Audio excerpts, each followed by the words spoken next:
Hello colleagues, my Screencastify isn't working today for some strange reason, so I'm just going to use Loom instead, hence the circle. Let me click this out of the way as well. Thank you, Cindy, for all of that useful information. My first tip is a website which I recommend to students all of the time as part of their digital citizenship, and I can't remember if I've mentioned it to you, but I'm going to do it anyway. It's called Have I Been Pwned? And you can find out where the word pwned comes from in the About section here. But what I'd like you to do is just go to this website. I'll put the link in the description, and you put your email address in, and it will tell you you can put your personal email address in there as well if you want, and it will tell you a list or give you a list of the different sites that your email has been part of a data breach. But the best part of it, I think, is the notify me. This is where you leverage the technology to do all of the work for you.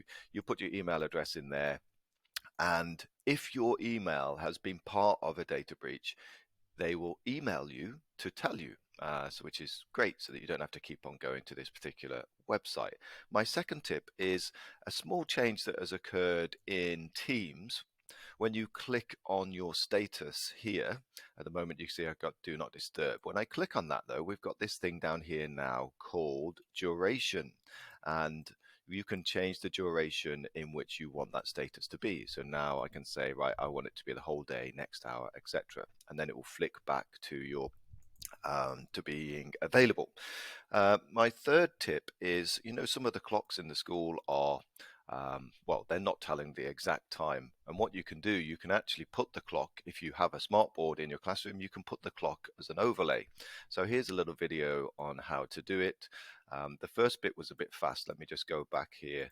You click on the apps bar here, look, and one of the options will be a clock, and you can select the clock, resize it, put it wherever you like, and it will sit as an overlay over the top of your clock.